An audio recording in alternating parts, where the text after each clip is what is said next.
एक मशहूर कंपनी में मैनेजर की पोस्ट के लिए इंटरव्यू हो रहे थे। इनको एक नहायत तजर्बाकार और माहिर मैनेजर की ज़रूरत थी, मगर हैरत की बात यह थी कि कोई भी इस पोस्ट के लिए सिलेक्ट नहीं हो पा रहा था।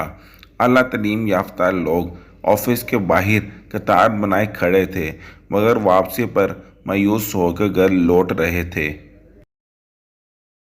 रिजेक्ट होने की एक और वजह यह भी थी कि इंटरव्यू लेने वाले पैनल में कंपनी का मालिक भी बैठा हुआ था, जो उम्मीदवार से एक ऐसा सवाल पूछ रहा था जिसका जवाब उसे मुकम्मल तौर पर मुतमिन नहीं कर रहा था।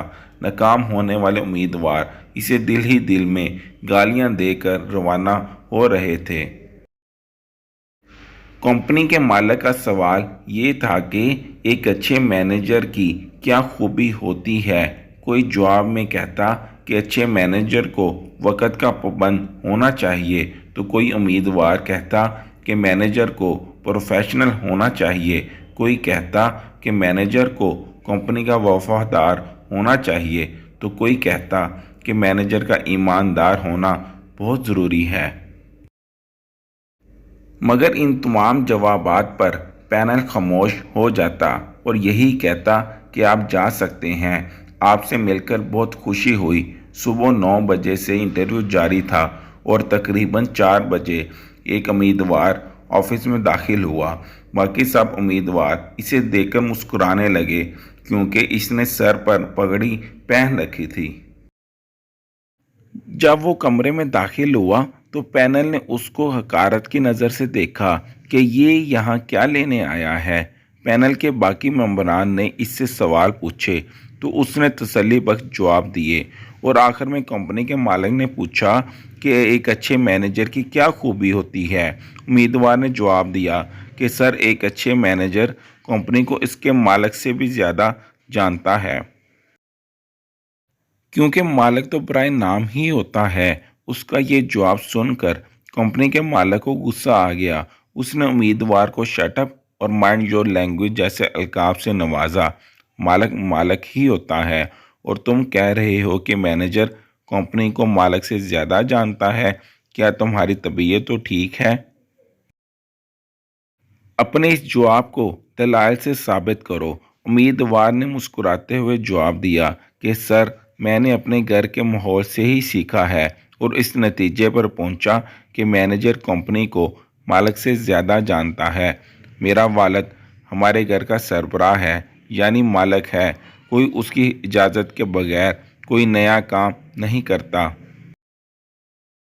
पूरे घर की कफालत की जिम्मेदारी मेरे बाप की ही थी, मगर घर को चलाना किस मैनेजर की जिम्मेदारी थी। किसके कपड़े कहाँ टांगे हैं, किसके जूते कहाँ पड़े हैं, किसकी किताबें किधर धरी हैं, किसी बच्चे के खिलौने कहाँ पड़े हैं। कपड़े अगर गंदे हो चुके हैं तो कौन धोएगा, और फिर इस्त्री कौन करेगा। घर भर की सफाई कौन करेगा। फटे पुराने कपड़ों को पेबंद कौन लगाएगा। अगर मेहमान आए हैं तो उनका खाना कौन बनाएगा। कोई बीमार पड़ जाए तो परहेज वाला खाना को तैयार कौन करेगा। ये सब करने वाली शानदार मैनेजर मेरी अम्मी जान ही थी। अगर कभी भूल कर भी हम अब्बू से पूछ लेते कि फ़लाँ चीज़ कहाँ पड़ी है, तो डांट कर कहते कि मुझे क्या मालूम, अपनी अम्मी से पूछो।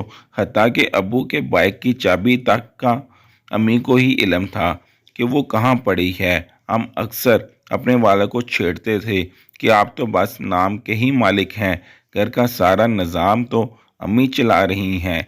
बस सर, इसलिए मेरे नज़दीक एक मैनेजर की सबसे बड़ी खूबी यही है कि वो मालिक से ज़्यादा कंपनी से वाकिफ़ होता है। कंपनी के मालिक ने नौजवान का जवाब सुना और काबिल तहसीन निगाहों से इसकी तरफ देखा। सब पैनल ने खड़े होकर नौजवान के लिए तालियां बजाईं और उसको मैनेजर की पोस्ट के लिए मुंतखब करने होने पर मुबारकबाद पेश की। अपनी माँ की अहमियत को समझें। माँ ही वो वाहिद मैनेजर हैं जो बगैर किसी तनख्वाह, बगैर किसी मुआवजा के 24 में से 16 घंटे काम करती है। اور گھر کو سنبھالتی ہے، کبھی ماں کی شکل میں، کبھی بیوی کی شکل میں، تو کبھی ایک بیٹی کی صورت میں، ہر وقت خدمت کے لیے تیار ہے۔